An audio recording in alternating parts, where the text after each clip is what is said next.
Patriarchs and Prophets, chapter 8. After the flood. The waters rose 15 cubits above the highest mountains.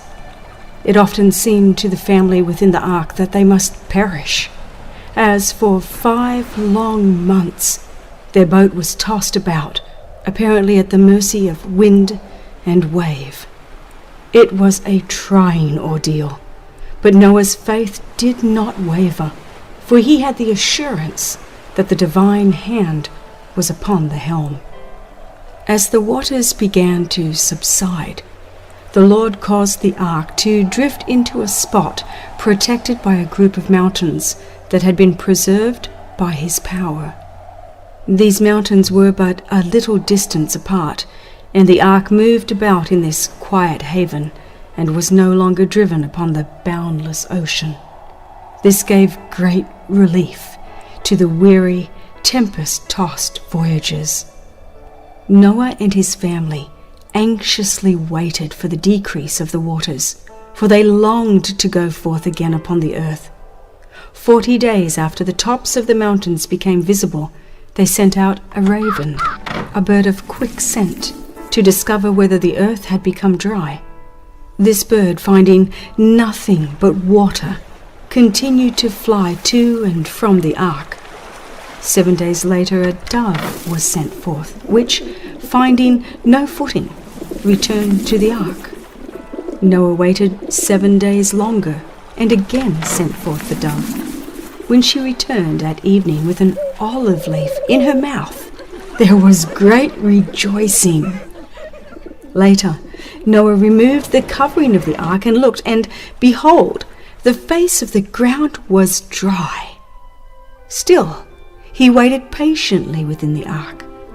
As he had entered at God's command, he waited for special direction to depart.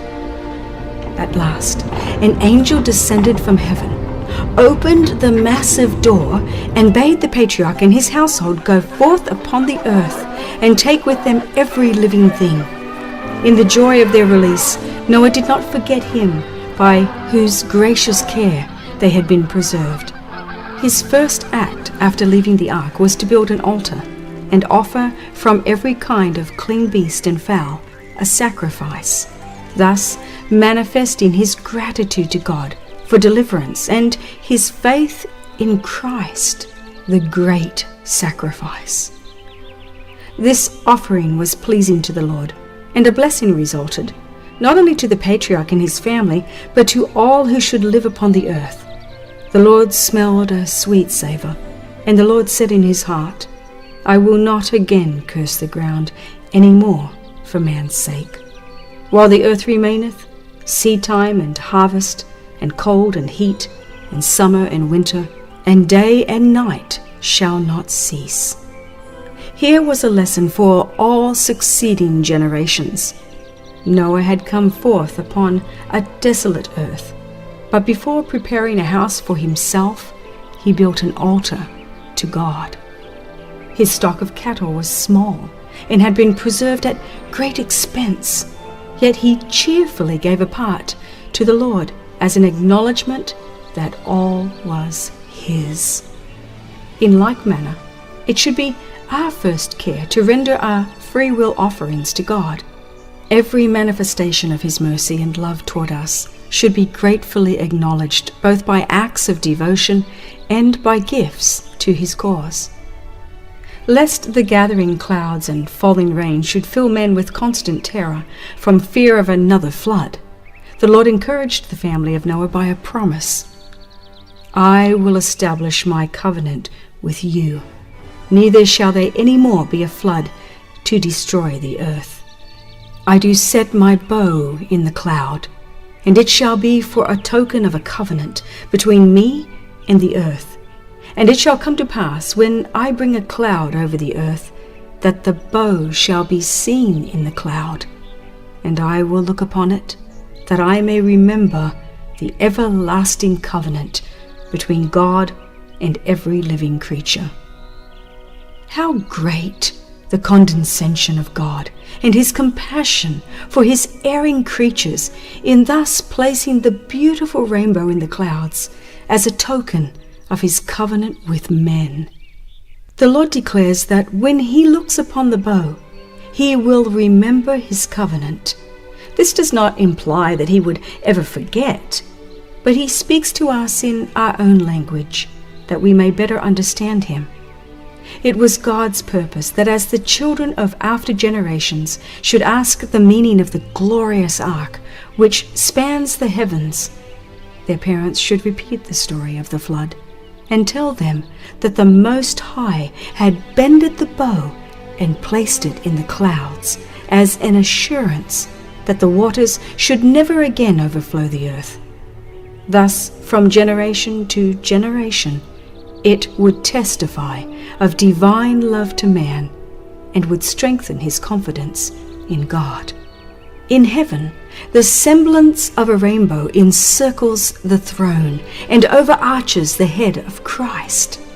The prophet says, "As the appearance of the bow that is in the cloud in the day of rain, so was the appearance of the brightness round about the throne." This was the appearance of the likeness of the glory of Jehovah. The Revelator declares, "Behold, a throne was set in heaven, and one sat on the throne. There was a rainbow round about the throne, in sight like unto emerald." When man by his great wickedness invites the divine judgments, the Saviour, interceding with the Father in his behalf, points to the bow in the clouds, to the rainbow around the throne and above his own head, as a token of the mercy of God toward the repentant sinner. With the assurance given to Noah concerning the flood, God himself has linked one of the most precious promises of his grace. "As I have sworn that the waters of Noah should no more go over the earth, so I have sworn that I would not be wroth with thee, nor rebuke thee. For the mountains shall depart, and the hills be removed, but my kindness shall not depart from thee, neither shall the covenant of my peace be removed, saith Jehovah that hath mercy on thee." As Noah looked upon the powerful beasts of prey that came forth with him from the ark, he feared that his family, numbering only 8 persons, would be destroyed by them. But the Lord sent an angel to his servant with the assuring message, "The fear of you and the dread of you shall be upon every beast of the earth, and upon every fowl of the air, upon all that moveth upon the earth, and upon all the fishes of the sea. Into your hand are they delivered. Every moving thing that liveth shall be meat for you, even as the green herb have I given you all things." Before this time, God had given man no permission to eat animal food. He intended that the race should subsist wholly upon the productions of the earth. But now that every green thing had been destroyed, he allowed them to eat the flesh of the clean beasts that had been preserved in the ark. The entire surface of the earth was changed at the flood. A third dreadful curse rested upon it in consequence of sin. As the water began to subside, the hills and mountains were surrounded by a vast turbid sea. Everywhere were strewn the dead bodies of men and beasts. The Lord would not permit these to remain, to decompose and pollute the air. Therefore he made of the earth a vast burial ground. A violent wind, which was caused to blow for the purpose of drying up the waters, moved them with great force, in some instances even carrying away the tops of the mountains and heaping up trees, rocks, and earth above the bodies of the dead. By the same means the silver and gold, the choice wood and precious stones, which had enriched and adorned the world before the flood, and which the inhabitants had idolized, were concealed from the sight and search of men. the violent action of the waters piling earth and rocks upon these treasures, and in some cases, even forming mountains above them. God saw that the more he enriched and prospered sinful men, the more they would corrupt their ways before him. The treasures that should have led them to glorify the bountiful giver had been worshipped, while God had been dishonored and despised. The earth presented an appearance of confusion and desolation impossible to describe. The mountains, once so beautiful in their perfect symmetry, had become broken and irregular. Stones, ledges, and ragged rocks were now scattered upon the surface of the earth. In many places, hills and mountains had disappeared, leaving no trace where they once stood, and plains had given place to mountain ranges. These changes were more marked in some places than in others. Where once had been earth's richest treasures of gold, silver, and precious stones, were seen the heaviest marks of the curse. And upon countries that were not inhabited, and those where there had been the least crime, the curse rested more lightly. At this time, immense forests were buried. These have since been changed to coal, forming the extensive coal beds that now exist, and also yielding large quantities of oil. The coal and oil frequently ignite and burn beneath the surface of the earth. Thus, rocks are heated, limestone is burned, and iron ore melted. The action of the water upon the lime adds fury to the intense heat and causes earthquakes, volcanoes, and fiery issues. As the fire and water come into contact with ledges of rock and ore, there are heavy explosions underground, which sound like muffled thunder. The air is hot and suffocating. Volcanic eruptions follow, and these often failing to give sufficient vent to the heated elements, the earth itself is convulsed. The ground heaves and swells like the waves of the sea. Great fissures appear, and sometimes cities, villages, and burning mountains are swallowed up.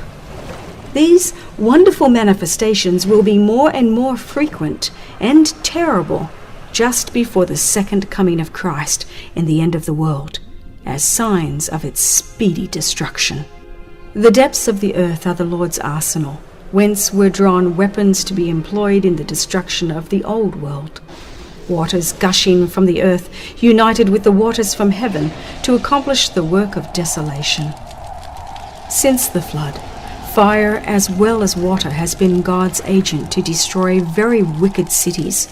These judgments are sent that those who lightly regard God's law and trample upon his authority may be led to tremble before his power and to confess his just sovereignty. As men have beheld burning mountains pouring forth fire and flames and torrents of melted ore, drying up rivers, overwhelming populous cities, and everywhere spreading ruin and desolation, the stoutest heart has been filled with terror, and infidels and blasphemers have been constrained to acknowledge the infinite power of God. Said the prophets of old, referring to scenes like these, "Oh, that thou wouldest rend the heavens, that thou wouldest come down, and the mountains might flow down at thy presence. As when the melting fire burneth, the fire causeth the waters to boil, to make thy name known to thine adversaries, that the nations may tremble at thy presence. When thou didst terrible things which we looked not for, thou camest down, the mountains flowed down at thy presence. The Lord hath his way in the whirlwind and in the storm, and the clouds are the dust of his feet. He rebuketh the sea and maketh it dry, and drieth up all the rivers. More terrible manifestations than the world has ever yet beheld will be witnessed at the second advent of Christ. The mountains quake at him, and the hills melt, and the earth is burned at his presence. Yea, the world and all that dwell therein. Who can stand before his indignation? And who can abide in the fierceness of his anger? Bow thy heavens, O Lord, and come down. Touch the mountains, and they shall smoke. Cast forth lightning, and scatter them. Shoot out thine arrows, and destroy them. I will show wonders in heaven above, and signs in the earth beneath, blood and fire and vapor of smoke. And there were voices, and thunders, and lightnings, and there was a great earthquake, such as was not since men were upon the earth, so mighty an earthquake and so great. And every island fled away, and the mountains were not found. And there fell upon men a great hail out of heaven, every stone about the weight of a talent. As lightnings from heaven unite with the fire in the earth, the mountains will burn like a furnace, and will pour forth terrific streams of lava, overwhelming gardens and fields, villages and cities. Seething molten masses thrown into the rivers will cause the waters to boil, sending forth massive rocks with indescribable violence, and scattering their broken fragments upon the land. Rivers will be dried up, the earth will be convulsed. Everywhere there will be dreadful earthquakes and eruptions. Thus God will destroy the wicked from off the earth, but the righteous will be preserved in the midst of these commotions. As Noah was preserved in the ark, God will be their refuge, and under his wings shall they trust. Says the psalmist, because thou hast made the Lord, which is my refuge, even the Most High, thy habitation, there shall no evil befall thee. In the time of trouble he shall hide me in his pavilion.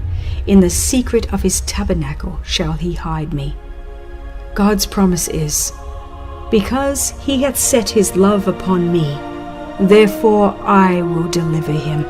I will set him on high, because he hath known my name.